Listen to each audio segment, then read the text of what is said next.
Hi all, welcome back to Kanasu cooking YouTube channel. ಎಲ್ಲರೂ ಹೇಗಿದ್ದೀರಾ? ಎಲ್ಲರೂ ಚೆನ್ನಾಗಿದ್ದೀರಾ ಅಂತ ಭಾವಿಸ್ತೀನಿ. ಬನ್ನಿ, ಇವತ್ತು ಫೇಮಸ್ ಆಗಿರೋವಂಥ ಬೆಳ್ಳುಳ್ಳಿ ಕಬಾಬ್ ಅಂದರೆ ಗಾರ್ಲಿಕ್ ಕಬಾಬ್ನ ಹೇಗೆ ಮಾಡೋದು ಅಂತ ನೋಡೋಣ.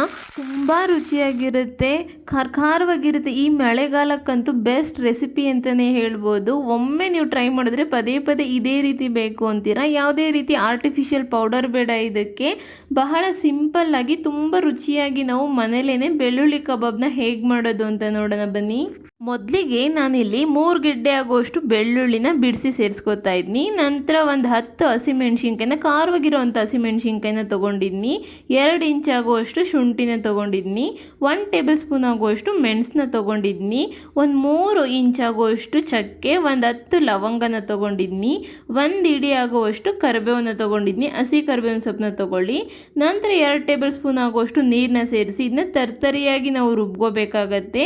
ಈ ಪೇಸ್ಟು ಬೆಳ್ಳುಳ್ಳಿ ಕಬಾಬ್ಗೆ ತುಂಬ ಇಂಪಾರ್ಟೆಂಟ್ ಆಗುತ್ತೆ. ನಾನು ಹೇಳಿರೋವಂಥ ಇಂಗ್ರೀಡಿಯೆಂಟ್ಸ್ ಎಲ್ಲನೂ ನೀವು ಸೇರಿಸ್ಕೋಬೇಕಾಗತ್ತೆ, ಯಾವುದನ್ನು ಮಿಸ್ ಮಾಡ್ಕೊಳಕ್ಕೆ ಹೋಗಬೇಡಿ. ನಂತರ ಒಂದು 5 ಟೇಬಲ್ ಸ್ಪೂನ್ ಆಗುವಷ್ಟು ಕಾರ್ನ್ಫ್ಲೋರ್ನ ಸೇರಿಸ್ಕೋತಾ ಇದ್ದೀನಿ. ಕಾರ್ನ್ಫ್ಲೋರ್ ಬೇಕೇ ಬೇಕು ಕಬಾಬ್ಗೆ. ಕಾರ್ನ್ಫ್ಲೋರ್ ಇಲ್ಲ ಅಂತಂದರೆ ಕಬಾಬ್ ಚೆನ್ನಾಗಾಗೋದಿಲ್ಲ. ಅಂದರೆ ಜೋಳದ ಹಿಟ್ಟು ಅಂತ ಅಂತೀವಿ ಕನ್ನಡದಲ್ಲಿ. ಎಲ್ಲ ಶಾಪ್ನಲ್ಲೂ ಇದು ಅವೈಲೇಬಲ್ ಇರುತ್ತೆ, ಕಾರ್ನ್ಫ್ಲೋರ್ ಅಂತ ಕೇಳಿ ಸಿಗುತ್ತೆ. ನಂತರ 1 ಟೇಬಲ್ ಸ್ಪೂನ್ ಆಗುವಷ್ಟು ಅಕ್ಕಿ ಹಿಟ್ಟನ್ನ ತೊಗೊಂಡಿದ್ದೀನಿ. 2 ಟೇಬಲ್ ಸ್ಪೂನ್ ಆಗುವಷ್ಟು ಮೈದಾ ಹಿಟ್ಟನ್ನ ತೊಗೊಂಡಿದ್ದೀನಿ. 1 ಟೇಬಲ್ ಸ್ಪೂನ್ ಆಗುವಷ್ಟು ಕಡಲೆ ಹಿಟ್ಟನ್ನ ತೊಗೊಂಡಿದ್ದೀನಿ. ನಂತರ ನಾವು ರೆಡಿ ಮಾಡ್ಕೊಂಡಿರೋವಂಥ ಪೇಸ್ಟ್ನ ಸೇರಿಸ್ಕೊಳ್ಳೋಣ. ನಾನಿಲ್ಲಿ 2 kg ಆಗುವಷ್ಟು ಚಿಕನ್ನ ಯೂಸ್ ಮಾಡ್ತಾಯಿದ್ದೀನಿ. ಅದಕ್ಕೋಸ್ಕರ 2 ಮೊಟ್ಟೆನ ತೊಗೊಂಡಿದ್ದೀನಿ. ನೀವು ಅಷ್ಟೇ 1 kg ಚಿಕನ್ ಉಪಯೋಗಿಸ್ತಾ ಇದ್ರೆ 1 ಮೊಟ್ಟೆ ಸಾಕಾಗುತ್ತೆ. 1.5 kg ಇದ್ರೂ ಸಾಕು, 1 ಮೊಟ್ಟೆನೇ ಸಾಕಾಗುತ್ತೆ. ನಾನಿಲ್ಲಿ 2 ಮೊಟ್ಟೆನ ಉಪಯೋಗಿಸ್ತಾ ಇದ್ದೀನಿ. ನಂತರ 1 ಗೆಡ್ಡೆ ಆಗುವಷ್ಟು ಬೆಳ್ಳುಳ್ಳಿನ ಸಿಪ್ಪೆ ಸಮೇತ ಜಜ್ಜಿ ಸೇರಿಸ್ಕೊತಾ ಇದ್ದೀನಿ. ನಂತರ ಸ್ವಲ್ಪ ಅಂದರೆ ಒಂದು 2 ಟೇಬಲ್ ಸ್ಪೂನ್ ಆಗುವಷ್ಟು ಕಸೂರಿ ಮೇಥಿನ ಪುಡಿ ಮಾಡಿಕೊಂಡು ಸೇರಿಸ್ಕೊಳ್ಳೋಣ.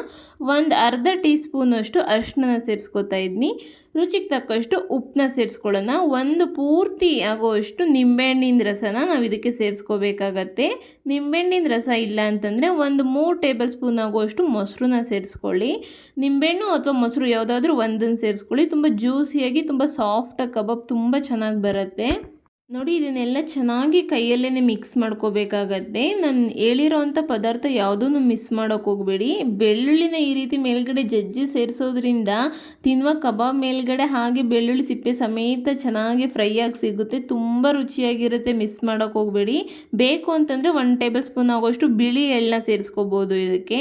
ನೋಡಿ, ಪೇಸ್ಟ್ ಈ ರೀತಿ ರೆಡಿಯಾಗಿದೆ. ಈ ಥಿಕ್ನೆಸ್ಸಲ್ಲಿ ಪೇಸ್ಟ್ ಇರಬೇಕಾಗತ್ತೆ. ನೀವು ರುಬ್ಬುವಾಗ ಜಾಸ್ತಿ ನೀರು ಸೇರಿಸ್ಕೊಳ್ಳೋಕೆ ಹೋಗಬೇಡಿ. 1 ರಿಂದ 2 ಟೇಬಲ್ ಸ್ಪೂನ್ ನೀರು ಸೇರಿಸ್ಕೊಂಡ್ರೆ ಸಾಕಾಗ್ಬಿಡುತ್ತೆ.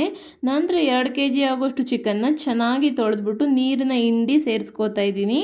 ನಾನು ಒಂದು ಕೋಳಿ ಪೂರ್ತಿನ ಇಲ್ಲಿ ಉಪಯೋಗಿಸ್ತಾ ಇದ್ದೀನಿ. ನಿಮಗೆ ಬೇಕು ಅಂತಂದರೆ ಸೆಲೆಕ್ಟೆಡ್ ಪೀಸ್ನ ಸೇರಿಸ್ಕೋಬೋದು. ಅಂದರೆ ಲೆಗ್ ಪೀಸು ಅಥವಾ ಬೋನ್ಲೆಸ್ಸು, ಈ ರೀತಿ ನಿಮ್ಗೆ ಯಾವ್ಯಾವ ಪೀಸ್ ಬೇಕೋ ಆ ಪೀಸ್ಗಳನ್ನಾದರೂ ಸೇರಿಸ್ಕೊಂಡು ಈ ರೀತಿ ಮಾಡ್ಕೊಬೋದು. ನೋಡಿ, ಇಷ್ಟೇ ಇದಕ್ಕೆ ಇಂಗ್ರೀಡಿಯೆಂಟ್ಸ್ ಬೇಕಾಗಿರೋದು. ಯಾವುದೇ ರೀತಿ ಆರ್ಟಿಫಿಷಿಯಲ್ ಪೌಡರ್ ಬೇಕಾಗಿಲ್ಲ. ಖಾರವಾಗಿ ತುಂಬ ಚೆನ್ನಾಗಿರುತ್ತೆ. ಖಾರ ಏನಾದರೂ ಕಡಿಮೆ ಇರೋವಂಥ ಮೆಣಸಿನ್ಕಾಯಿ ಉಪಯೋಗಿಸೋದಾದರೆ ಇನ್ನೊಂದು 5 ಎಕ್ಸ್ಟ್ರಾ ಮೆಣಸಿನ್ಕಾಯಿನ ಸೇರಿಸ್ಕೊಳ್ಳಿ. ಇನ್ನು ಸ್ವಲ್ಪ ಇನ್ನೊಂದು ಅರ್ಧ ಟೀ ಸ್ಪೂನಷ್ಟು ಮೆಣಸನ್ನ ಜಾಸ್ತಿ ಸೇರಿಸ್ಕೊಳ್ಳಿ. ತುಂಬ ಅಂದರೆ ತುಂಬ ರುಚಿಯಾಗಿರುತ್ತೆ. ಒಂದ್ಸಲ ಟ್ರೈ ಮಾಡಿ. ಒನ್ ಟೈಮಲ್ಲಿ ಬೆಳ್ಳುಳ್ಳಿ ಕಬಾಬ್ ಅಂತ ಅನ್ನೋದೇ ಫೇಮಸ್ ಆಗಿಬಿಟ್ಟಿತ್ತು ಅಲ್ವಾ. ಈ ರೀತಿ ಒಮ್ಮೆ ಮಾಡಿ, ತುಂಬ ರುಚಿಯಾಗಿರುತ್ತೆ. ಈ ರೀತಿ ನಾವು ಕೈಯಲ್ಲೇ ಕಲಿಸೋದ್ರಿಂದ ಎಲ್ಲ ಪೀಸಸ್ಗೂ ಮಸಾಲೆ ಅಂತ ಅನ್ನೋದು ನೀಟಾಗಿ ಹಿಡಿಯುತ್ತೆ.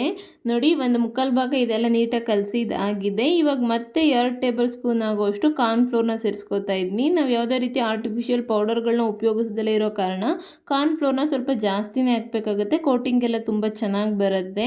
ನೀವು ಬೇಕಿದ್ರೆ ಸ್ಟಾರ್ಟಿಂಗಲ್ಲೇ ಒಂದೇ ಸಲ ಒಂದು 7 ಟೇಬಲ್ ಸ್ಪೂನ್ ಆಗೋಷ್ಟು ಕಾರ್ನ್ಫ್ಲೋರ್ನ ಸೇರಿಸ್ಕೊಳ್ಳಿ. ಅಂದರೆ ನೀವು ಕಲಿಸುವಾಗ ನೋಡಿಕೊಂಡು ಇನ್ನು ಸ್ವಲ್ಪ ಏನಾದ್ರೂ ಕೋಟಿಂಗ್ ಬೇಕು ಅನಿಸ್ತಿದೆ ಅಂತನ್ನುವಾಗ ಇನ್ನೊಂದು ಟೇಬಲ್ ಸ್ಪೂನ್ ಅಥವಾ 2 ಟೇಬಲ್ ಸ್ಪೂನ್ ಕಾರ್ನ್ಫ್ಲೋರ್ನ ನೋಡ್ಕೊಂಡು ಸೇರಿಸ್ಕೋಬೋದು. ನೋಡಿ, ಇದೆಲ್ಲ ಕಲಸಿರೋದಾಗಿದೆ. ಇದನ್ನು 2 ಅವರು ನಾವು ಫ್ರಿಜ್ನಲ್ಲಿ ಇಡೋಣ. ನಿಮ್ಮ ಹತ್ರ ಏನಾದರೂ ಫ್ರಿಜ್ ಇಲ್ಲ ಅಂತಂತಂದರೆ ಹಾಗೆಯೇ ಹೊರಗಡೆನೇ 1 ಅವರ್ ಅಥವಾ 2 ಅವರ್ ಹಾಗೆಯೇ ಇಡಿ. ನೀವೇನಾದರೂ ಸಂಜೆ ಮಾಡ್ತಾಯಿದ್ದೀರ ಅಂತಂದರೆ ಮಧ್ಯಾಹ್ನ ಇದನ್ನ ಕಲಿಸ್ಬಿಟ್ಟಿಟ್ರೆ ಸಂಜೆ ಅಷ್ಟರಲ್ಲಿ ನೀಟಾಗಿ ಪೀಸ್ಗೆಲ್ಲ ಎಲ್ಲ ಉಪ್ಪು ಖಾರ ಎಲ್ಲ ನೀಟಾಗಿ ಹಿಡಿದಿರುತ್ತೆ. ನೋಡಿ, 2 ಅವರ್ ಆದ ನಂತರ ನಿಮಗೆ ತೋರಿಸ್ತಾ ಇದ್ದೀನಿ. ನೀರಿನ ಅಂಶ ಅನ್ನೋದೆಲ್ಲ ಸ್ವಲ್ಪ ಬಿಟ್ಕೊಂಡಿದೆ. ಅದಕ್ಕೋಸ್ಕರ ಮತ್ತೆ ನನ್ನ ಕೈಯಲ್ಲೇ ನೀಟಾಗಿ ಇದನ್ನೆಲ್ಲ ಮಿಕ್ಸ್ ಮಾಡ್ಕೋತೀನಿ. ನೋಡಿ, ಒಂದೊಂದು ಪೀಸ್ಗೂ ಕೋಟಿಂಗ್ ಎಷ್ಟು ಚೆನ್ನಾಗಿ ಆಗಿದೆ ಅಂತಂದ್ಬಿಟ್ಟು ನೀಟಾಗೆಲ್ಲ ಉಪ್ಪು ಖಾರ ಎಲ್ಲ ನೀಟಾಗಿ ಇವಾಗ ಹಿಡಿದಿರುತ್ತೆ. ಒಂದು 2 ಅವರ್ ಇದನ್ನ ಬಿಟ್ಬಿಟ್ರೆ ನಂತರ ಎಣ್ಣೆ ಕಾಯ್ಲಿಕ್ಕೆ ಇಟ್ಟಿದ್ದೀನಿ. ಒಂದು ಮೀಡಿಯಮ್ ಫ್ಲೇಮಲ್ಲೇ ನಾವು ಕಬಾಬ್ನ ಬೇಯಿಸ್ಬೇಕಾಗುತ್ತೆ. ತುಂಬ ಉರಿಲೂ ಬೇಯಿಸೋಕೆ ಹೋದರೆ ಮೇಲ್ಗಡೆ ಎಲ್ಲ ಕಬಾಬ್ ಸೀದೋದಂಗೆ ಆಗುತ್ತೆ, ಒಳಗಡೆ ಬೆಂದಿರೋದಿಲ್ಲ. ಅದಕ್ಕೆ ಮೀಡಿಯಮ್ ಫ್ಲೇಮಲ್ಲೇ ಇದನ್ನ ಬೇಯಿಸಿ. ಮತ್ತು ಎಣ್ಣೆ ನೀಟಾಗಿ ಕಾದಿರುವಾಗಲೇ ಇದನ್ನ ಹಾಕಬೇಕಾಗತ್ತೆ. ಕಡಿಮೆ ಏನಾದರೂ ಕಾದಿದ್ರೆ ಪೀಸ್ಗೆಲ್ಲ ಎಣ್ಣೆ ಜಾಸ್ತಿ ಹಿಡಿದ್ಬಿಡುತ್ತೆ, ಕಬಾಬ್ ಚೆನ್ನಾಗಾಗೋದಿಲ್ಲ. ಅದಕ್ಕೋಸ್ಕರ ಒಂದು ಮೀಡಿಯಮಾಗಿ ಎಣ್ಣೆ ಕಾದಿದ್ದಾಗ ನೋಡಿಕೊಂಡು ಒಂದೊಂದೇ ಪೀಸಸ್ ಆಗಿ ನೀಟಾಗಿ ಬಿಟ್ಕೊಳ್ತಾ ಹೋಗಿ. ಆ್ಯಂಡ್ ನೀವು ಪೀಸ್ಗಳು ಹಾಕಿದ ತಕ್ಷಣ ಕೈ ಆಡಿಸ್ಲಿಕ್ಕೆ ಹೋಗ್ಬಾರ್ದು. ನೋಡಿ, ಮುಂಚೆ ನೊರೆ ಜಾಸ್ತಿ ಇತ್ತು, ಇವಾಗ ಬರ್ತಾ ಬರ್ತಾ ನೊರೆ ಕಡಿಮೆ ಆಗ್ತಿದೆ. ಈ ರೀತಿ ನೊರೆ ಕಡಿಮೆ ಆದ ನಂತರನೇ ನೀವು ಇದನ್ನ ಕೈ ಆಡಿಸ್ಬೇಕಾಗತ್ತೆ. ಮುಂಚೆ ಏನಾದರೂ ಆಡಿಸ್ಲಿಕ್ಕೆ ಹೋದರೆ ಪೀಸ್ ಮೇಲ್ಗಡೆ ಇರೋವಂಥ ಮಸಾಲೆ ಎಲ್ಲ ಬಿಟ್ಕೊಂಡ್ಬಿಡುತ್ತೆ. ಅದಕ್ಕೋಸ್ಕರ ಒಂದು 2 ನಿಮಿಷ ಹಾಗೆ ಬಿಟ್ಟು ಆ ನಂತರ ನೀವು ಕೈ ಆಡಿಸ್ಬೇಕಾಗತ್ತೆ. ಇದನ್ನ ಸುಮಾರು ಒಂದು 6ರಿಂದ 7 ನಿಮಿಷ ನೀಟಾಗಿ ಬೇಯಿಸ್ಬೇಕಾಗತ್ತೆ ಒಂದು ಮೀಡಿಯಮ್ ಫ್ಲೇಮಲ್ಲೇ. ಆವಾಗ ಕ್ರಿಸ್ಪಿಯಾಗಿ ಕಬಾಬ್ ತುಂಬ ಚೆನ್ನಾಗಿ ಬರುತ್ತೆ. ನೀವೇನಾದರೂ ಹೊಸ್ದಾಗಿ ನನ್ನ ಚಾನಲ್ನ ನೋಡ್ತಾ ಇದ್ದರೆ ಪ್ಲೀಸ್ ಸಬ್ಸ್ಕ್ರೈಬ್ ಮಾಡಿ. ನಿಮ್ಗೆ ಯಾವುದೇ ರೆಸಿಪಿ ಬೇಕು ಅಂತಂದರೆ ನನ್ನ ಕಮೆಂಟ್ ಮೂಲಕ ತಿಳಿಸಿ ಯಾವ ರೆಸಿಪಿ ಬೇಕು ಅಂತ. ನಾನು ನಿಮ್ಗೆ ಈಸಿಯಾಗಿ ಹೇಗೆ ಮಾಡೋದು ಅಂತ ತೋರಿಸ್ಕೊಡ್ತೀನಿ. ಆ್ಯಂಡ್ ಈ ರೆಸಿಪಿ ಬಗ್ಗೆ ನಿಮ್ಗೆ ಏನಾದರೂ ಡೌಟ್ ಇದ್ರೂ ನನ್ನ ಕಮೆಂಟ್ ಮೂಲಕ ತಿಳಿಸಿ. ನಾನು ನಿಮ್ಗೆ ಏನೇ ಡೌಟ್ ಇದ್ರೂ ರೆಸಿಪಿ ಬಗ್ಗೆ ಕ್ಲಿಯರ್ ಮಾಡಿಕೊಡ್ತೀನಿ. ನೋಡಿ, ಕಬಾಬ್ನಲ್ಲಿರೋವಂಥ ನೀರಿನ ಅಂಶನೂ ಕಡಿಮೆ ಆಗ್ತಿದೆ ಆ್ಯಂಡ್ ಕಬಾಬ್ ಎಲ್ಲ ಕಲರು ಚೇಂಜ್ ಆಗ್ತಿದೆ. ನೋಡಿ, ನ್ಯಾಚುರಲಾಗಿ ಎಷ್ಟು ಒಳ್ಳೆ ಕಲರ್ ಬಂದಿದೆ ಅಂತ ಕಬಾಬ್ಗೆ. ನೀವೇ ನೋಡಿದ್ದೀರಾ, ನಾವು ಯಾವುದೇ ರೀತಿ ಫುಡ್ ಕಲರ್ ಅಥವಾ ಚಿಲ್ಲಿ ಪೌಡರ್ ಏನೂ ಉಪಯೋಗಿಸಿಲ್ಲ. ನ್ಯಾಚುರಲಾಗೇ ಎಷ್ಟು ಒಳ್ಳೆ ಕಲರ್ ಬಂದಿದೆ ಅಂತ. ಇದೊಂದು 90% ನೀಟಾಗಿ ಕುಕ್ ಆಗಿದೆ. ಈ ಟೈಮಲ್ಲಿ ನಾವು ಕರ್ಬೇವಿನ ಸೊಪ್ಪನ್ನ ಸೇರಿಸ್ಕೊಳ್ಳೋಣ. ಹಸಿಮೆಣ್ಸಿನ್ಕಾಯಿ ಬೇಕು ಅಂತಂದರೆ ಹಸಿಮೆಣ್ಸಿನ್ಕಾಯಿ ಆದರೂ ಈ ಟೈಮಲ್ಲಿ ಸೇರಿಸ್ಕೋಬೋದು. ಕರ್ಬೇವಿನ ಸೊಪ್ಪಿನ ಜೊತೆ ಕಬಾಬ್ ಒಂದೊಂದು ಪೀಸ್ನು ಒಂದೊಂದು ಬೈಟ್ನು ನಾವು ತಿಂತಾ ಇದ್ದರೆ ತುಂಬ ರುಚಿಯಾಗಿರುತ್ತೆ. ನೋಡಿ, ಇವಾಗ ಕಬಾಬ್ ಎಲ್ಲ ಚೆನ್ನಾಗಿ ರೆಡಿಯಾಗಿದೆ. ಇದನ್ನ ಒಂದು ಪ್ಲೇಟಿಗೆ ಎತ್ತಿಟ್ಕೊಳ್ಳೋಣ. ನೀವೇನಾದರೂ ಡಬಲ್ ರೋಸ್ಟ್ ಮಾಡ್ತೀರಾ ಅಂತಂದರೆ ಒಂದು 4 ನಿಮಿಷ ಕಬಾಬ್ನ ಫಸ್ಟ್ ಬೇಯಿಸ್ಬಿಟ್ಟು ಆನಂತರ ಒಂದು 5 ನಿಮಿಷ ಅದು ಎಣ್ಣೆ ಎಲ್ಲ ಸೋರ್ಲಿಕ್ಕೆ ಬಿಡಿ. ಆನಂತರ ಮತ್ತೆ ಒಂದು 2 ನಿಮಿಷ ಅದನ್ನ ರೋಸ್ಟ್ ಮಾಡಿಕೊಂಡ್ರೆ ಡಬಲ್ ರೋಸ್ಟ್ ಆಗುತ್ತೆ.